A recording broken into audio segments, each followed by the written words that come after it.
Eita glória!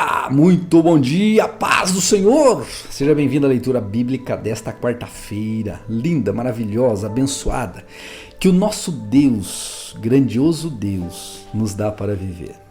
Deus te abençoe nesse dia, não só você, mas a sua casa, a sua família, a sua vida, a sua saúde, as suas emoções, os seus pensamentos, os seus sentimentos. Que Deus te abençoe, que Satanás seja envergonhado na sua vida e que vivamos um dia de vitória. Eu te convido a ler a Bíblia junto comigo agora.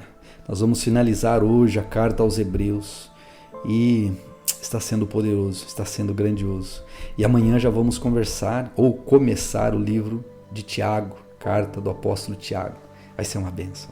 Vamos juntos? Que Deus te abençoe em nome de Jesus. Vamos à leitura. Hebreus capítulo 10. A lei constitui apenas uma sombra, um vislumbre das coisas boas por vir, mas não as coisas boas em si mesmas. Os sacrifícios repetidos todos os anos, ou os sacrifícios são repetidos todos os anos, mas nunca puderam purificar inteiramente aqueles que vêm adorar. Se tivessem esse poder, já não precisariam existir, pois os adoradores teriam sido purificados de uma vez por todas, e a consciência de seus pecados teria desaparecido. Em vez disso, esses sacrifícios os lembravam de seus pecados todos os anos, pois é impossível que o sangue de touros e bodes remova pecados. Por isso, quando Cristo veio ao mundo, disse: não quiseste sacrifícios nem ofertas, contudo me deste um corpo para oferecer. Não te agradaste de holocaustos nem de outras ofertas pelo pecado. Então eu disse: aqui estou para fazer tua vontade, ó Deus, como está escrito a meu respeito no livro. Primeiro Cristo disse: não quiseste sacrifícios nem ofertas, nem holocaustos, nem outras ofertas, nem te agradaste delas, embora sejam exigidas pela lei. Então acrescentou: aqui estou para fazer tua vontade. Ele cancela a primeira aliança a fim de estabelecer a segunda, pois a vontade de Deus era que fôssemos santificados pela oferta do corpo de Cristo, de uma vez por todas. O sacerdote se apresenta todos os dias para realizar os serviços sagrados que oferece, repetidamente os mesmos sacrifícios que nunca podem remover os pecados. Nosso sumo sacerdote, porém, ofereceu a si mesmo como único sacrifício pelos pecados, válido para sempre. Então sentou-se no lugar de honra à direita de Deus, e ali aguarda até que todos os seus inimigos sejam humilhados e postos debaixo de seus pés. Porque, mediante esta única oferta, ele tornou perfeitos para sempre os que estão sendo santificados. E o Espírito Santo também testemunha que isso é verdade, pois diz: essa é uma nova aliança que farei com meu povo. Depois daqueles dias, diz o Senhor, porei minhas leis em seu coração e as escreverei em sua mente. E acrescenta: eu nunca mais me lembrarei de seus pecados e seus atos de desobediência. Onde os pecados foram perdoados, já não há necessidade de oferecer mais sacrifícios. Portanto, irmãos, por causa do sangue de Jesus, podemos entrar com toda a confiança no lugar santíssimo. Por sua morte, Jesus abriu um caminho novo e vivo através da cortina que leva ao lugar santíssimo. E, uma vez que temos um sumo sacerdote que governa sobre a casa de Deus, entremos com um coração sincero e plena confiança, pois nossa consciência culpada foi purificada e nosso corpo lavado com água pura. Apeguemo-nos firmemente, sem vacilar, à esperança que professamos, porque Deus é fiel para cumprir sua promessa. Pensem e pensemos em como motivar uns aos outros na prática do amor e das boas obras. E nunca deixemos de nos reunir como fazem alguns, mas encorajemo-nos mutuamente, sobretudo agora que o dia está próximo. Se continuamos a pecar deliberadamente, depois de ter recebido o conhecimento da verdade, já não há sacrifício que cubra esses pecados. Há somente uma assustadora expectativa do julgamento e do fogo intenso que consumirá os inimigos. Pois quem se recusava a obedecer à lei de Moisés era morto sem misericórdia, com base no depoimento de 2 ou 3 testemunhas.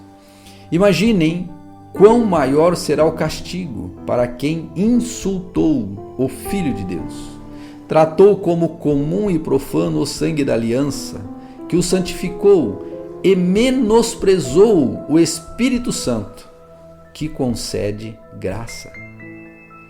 Pois conhecemos aquele que disse: a vingança cabe a mim, e eu lhes darei a quem merecem. E também o Senhor julgará seu povo. Que coisa terrível é cair nas mãos do Deus vivo. Lembrem-se dos primeiros dias, quando foram iluminados, e de como permaneceram firmes, apesar de muita luta e sofrimento. Houve ocasiões em que foram expostos a insultos e espancamentos. Em outras, ajudaram os que passavam pelas mesmas coisas. Sofreram com os que foram presos e aceitaram com alegria quando lhes foi tirado tudo que possuíam. Sabiam que lhes esperavam coisas melhores, que durarão para sempre. Portanto, não abram mão de sua firme confiança. Lembrem-se da grande recompensa que ela lhes traz. Vocês precisam perseverar, a fim de que, depois de terem feito a vontade de Deus, recebam tudo que Ele lhes prometeu. Pois em breve virá aquele que está para vir. Não se atrasará. Meu justo viverá pela fé. E se ele se afastar, porém, não me agradarei dele. Mas não somos como aqueles que se afastam para a sua própria destruição. Somos pessoas de fé, cuja alma é preservada. Hebreus capítulo 11. A fé mostra a realidade daquilo que esperamos. Ela nos dá convicção de coisas que não vemos. Pela fé, pessoas em tempos passados obtiveram aprovação. Pela fé, entendemos que todo o universo foi formado pela palavra de Deus. Assim, o que se originou-se daquilo que não se vê. Pela fé, Abel apresentou a Deus um sacrifício superior ao de Caim. Com isso, mostrou que era um homem justo, e Deus aprovou suas ofertas. Embora há muito esteja morto, ainda fala por meio de seu exemplo. Pela fé, Enoque foi levado para o céu, sem ver a morte. Ele desapareceu porque Deus o levou para junto de si. Porque antes de ser levado, ele era conhecido por agradar a Deus. Sem fé, é impossível agradar a Deus. Quem deseja se aproximar de Deus deve crer que Ele existe e que recompensa aqueles que o buscam. Pela fé, Noé construiu uma grande embarcação para salvar sua família do dilúvio.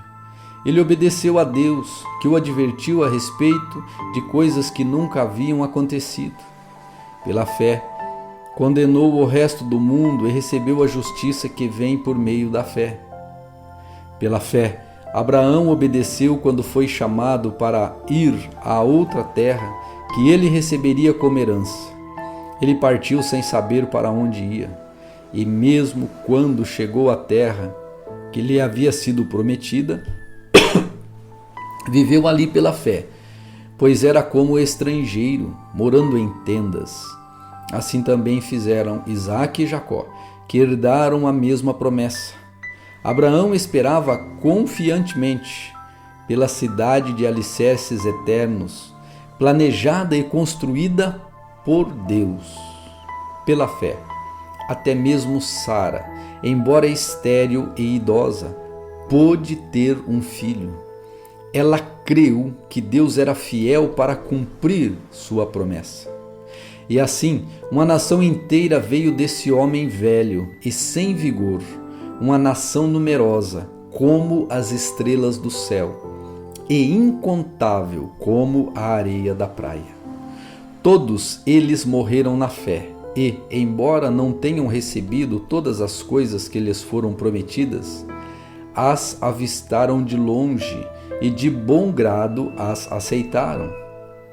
Reconheceram que eram estrangeiros e peregrinos neste mundo. Evidentemente, quem fala deste modo espera ter sua própria pátria. Se quisessem, poderiam ter voltado à terra de onde saíram, mas buscavam uma pátria superior, um lar celestial. Por isso Deus não se envergonha de ser chamado o Deus deles, pois lhes preparou uma cidade. Pela fé, Abraão, ao ser posto à prova, ofereceu Isaque como sacrifício. Abraão, que havia recebido as promessas, estava disposto a sacrificar seu filho, seu único filho, embora Deus lhe tivesse dito: Isaque é o filho de quem depende sua descendência.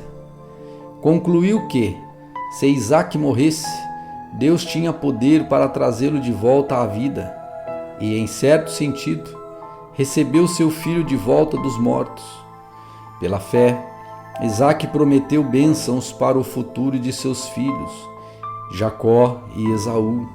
Pela fé, Jacó, prestes a morrer, abençoou cada um de seus filhos, dos filhos de José, e se curvou para adorar, apoiado em seu cajado.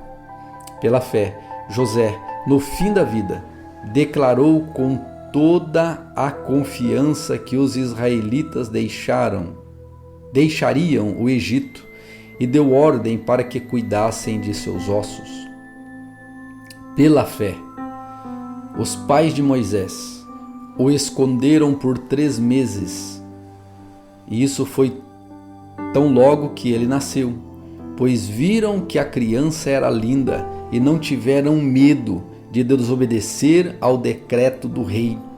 Pela fé, Moisés, já adulto, recusou ser chamado filho da filha do faraó, preferindo ser maltratado junto com o povo de Deus a aproveitar os prazeres transitórios do pecado. Considerou melhor sofrer por causa do Cristo do que possuir os tesouros do Egito, pois tinha em sua vida grande recompensa. E assim ele as via. Pela fé, saiu do Egito sem medo da ira do rei e prosseguiu sem vacilar, como quem vê aquele que é invisível. Pela fé, ordenou que o povo de Israel celebrasse a Páscoa e aspergisse com sangue os batentes das portas, para que o anjo da morte não matasse seus filhos mais velhos. Pela fé, o povo de Israel atravessou o Mar Vermelho como se estivesse em uma terra seca.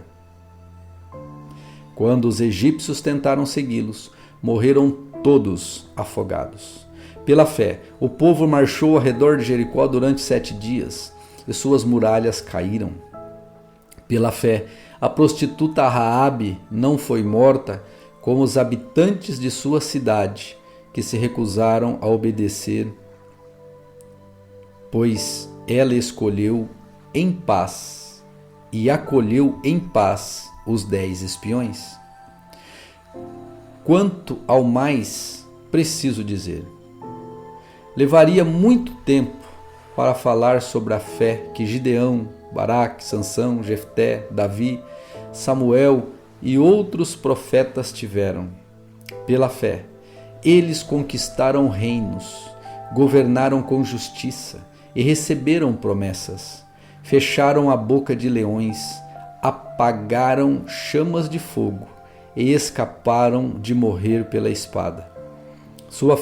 Sua fraqueza foi transformada em força. Tornaram-se poderosos na batalha e fizeram fugir exércitos inteiros. Mulheres receberam de volta seus queridos que haviam morrido. Outros, porém, foram torturados, recusando-se a ser libertos, e depositaram sua esperança na ressurreição para uma vida melhor. Alguns foram alvos de zombaria e açoites, e outros acorrentados em prisões.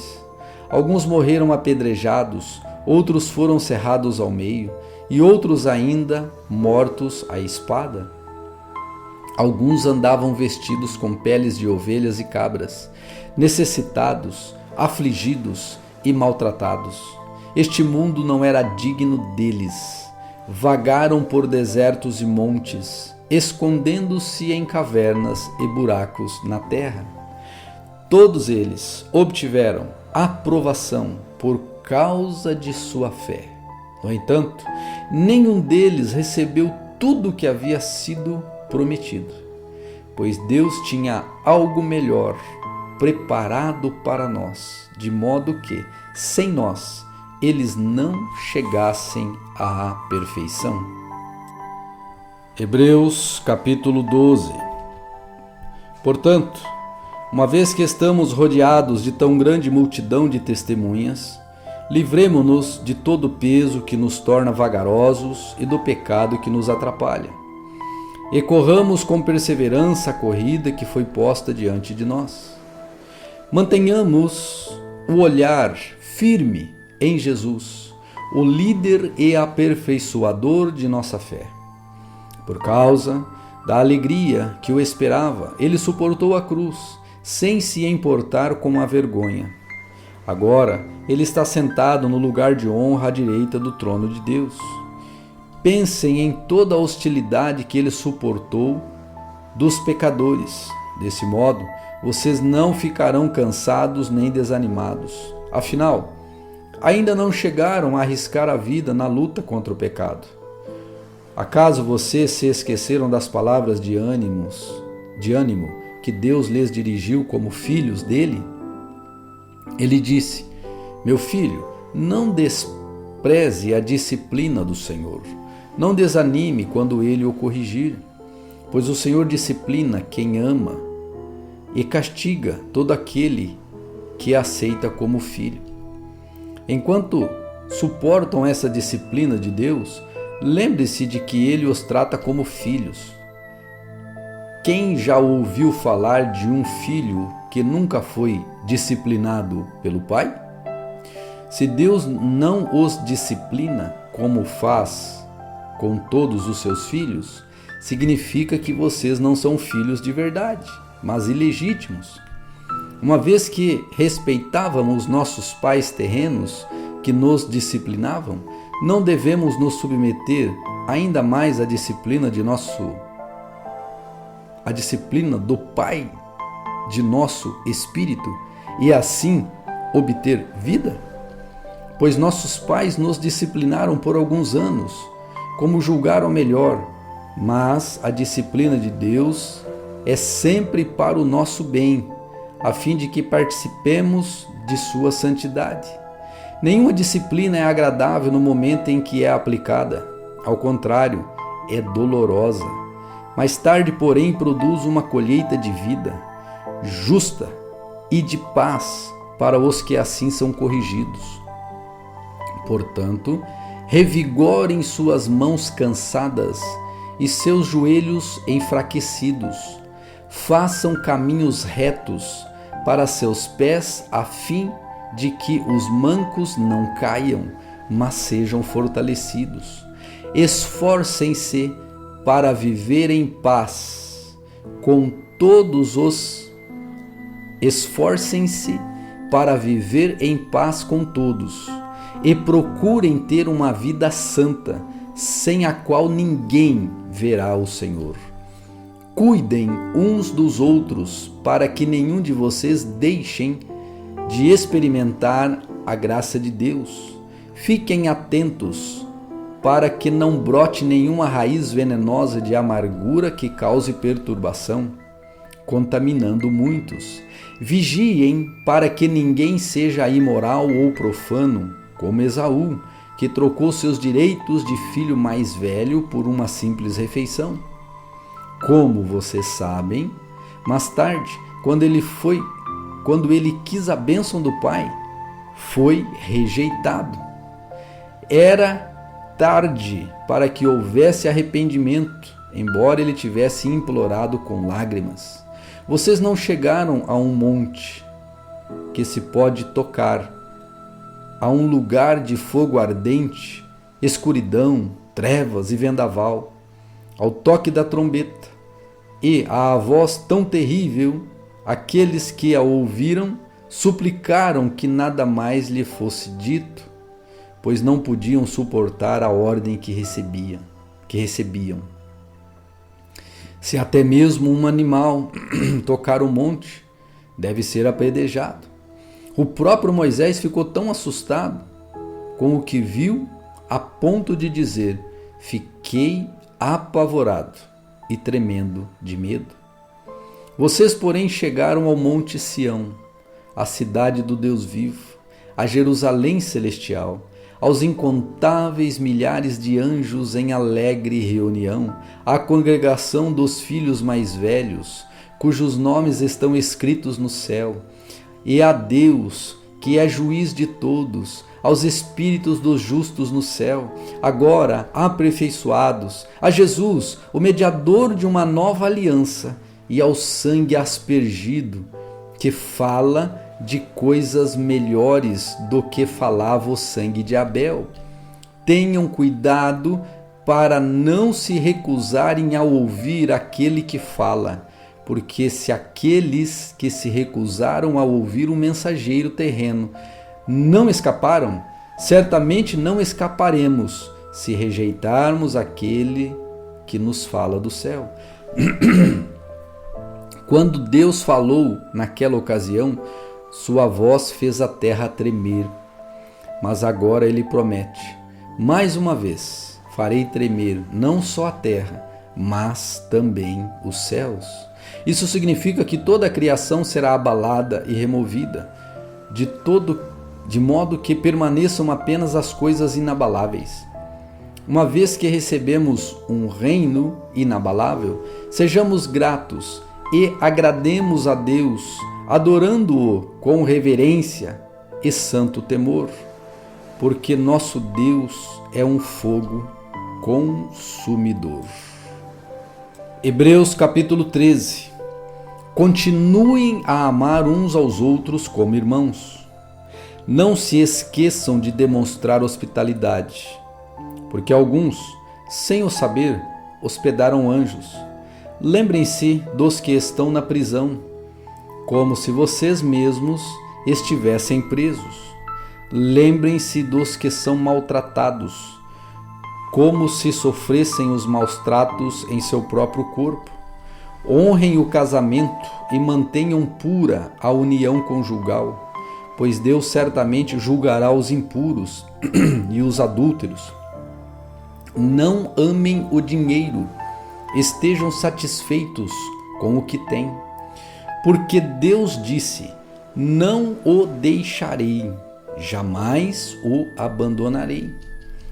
Por isso podemos dizer com toda confiança: o Senhor é meu ajudador, portanto não temerei.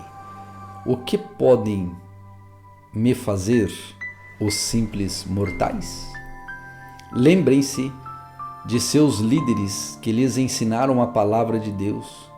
Pensem em todo o bem que resultou da vida deles e sigam seu exemplo de fé. Jesus Cristo é o mesmo ontem, hoje e para sempre. Portanto, não se deixem atrair por ensinos novos e estranhos. A força de vocês vem da graça de Deus e não de regras sobre alimentos que em nada ajudam aqueles que a seguem. Temos um altar do qual os sacerdotes no tabernáculo não têm direito de comer. O sumo sacerdote traz o sangue dos animais para o lugar santo como sacrifício pelo pecado, enquanto o corpo dos animais é queimado fora do acampamento. Da mesma forma, Jesus sofreu fora das portas da cidade, para santificar seu povo mediante seu próprio sangue. Portanto, vamos até ele, para fora do acampamento, e soframos a mesma desonra que ele sofreu, pois não temos neste mundo uma cidade permanente. Aguardamos a cidade por vir. Assim, por meio de Jesus, ofereçamos um sacrifício constante de louvor a Deus, o fruto dos lábios que proclamam seu nome. E não se esqueçam de fazer o bem e de repartir o que têm com os necessitados, pois são esses os sacrifícios que agradam a Deus. Obedeçam a seus líderes e façam o que disserem. O trabalho deles é cuidar de sua alma, e disso prestarão contas. Deem-lhes motivos para trabalhar com alegria e não com tristeza, pois isso certamente não beneficiaria vocês. Orem por nós, pois nossa consciência está limpa e desejamos viver de forma honrada em tudo que fazemos. Orem especialmente para que eu volte e possa vê-los em breve. E agora, que o Deus da paz, que trouxe de volta dos mortos nosso Senhor Jesus, o grande pastor das ovelhas, e confirmou uma aliança eterna com seu sangue, os capacite em tudo o que precisam para fazer a vontade dele. Que ele produza em vocês, mediante o poder de Jesus Cristo, tudo que é agradável a ele, a quem seja a glória para todos sempre. Suplico a vocês, irmãos, que prestem atenção naquilo que lhes escrevi nesta breve exortação. Quero que saibam que nosso irmão Timóteo já saiu da prisão. Se ele vier em breve, eu o levarei comigo quando for vê-los. Transmitam minhas saudações a todos os seus líderes e a todo o povo santo. Os irmãos da Itália também mandam lembranças. Que a graça de Deus seja com todos vocês.